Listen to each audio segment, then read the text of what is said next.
Greetings. Welcome to the next lesson, which is lesson 59 of our series of how to play Xiangqi from the point of view of Western chess players.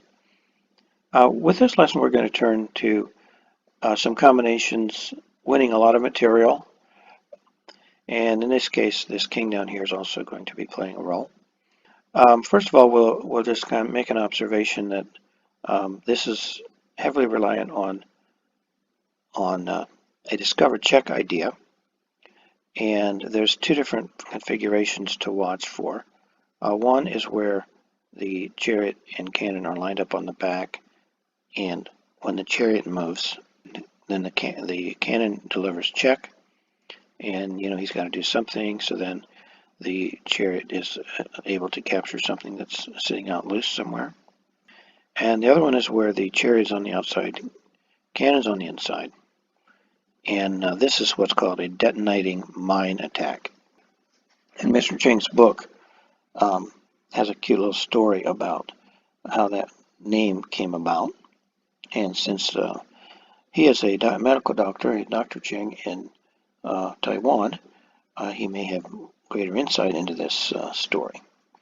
But what he says is, in the ancient days, Chinese doctors made pills somewhat like early alchemists in Europe.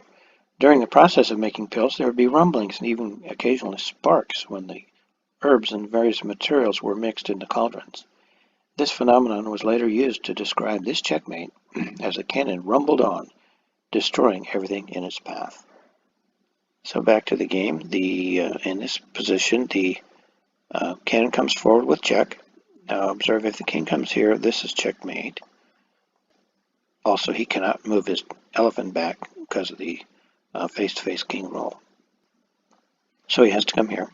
And then the cannon jumps over, check, and the king cannot take the cannon because of the chariot back here. It is check, and it would be ineffective to come here, although legal in this position, because the chariot would just take it off.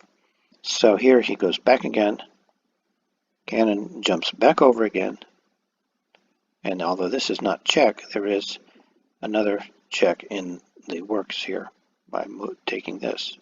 So, for instance, if he came here, then this would win the piece over here.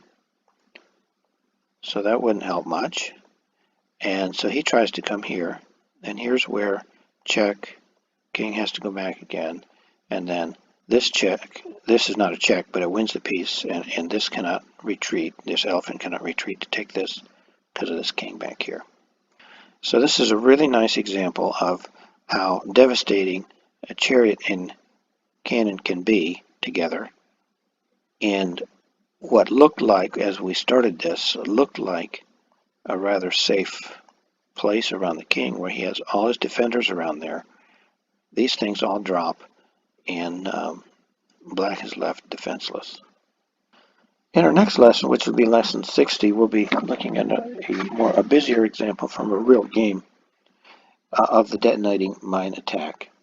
And it'll take a little while to set up, so please bear with me as I set this up and get ready for the next lesson. Thank you, and join us.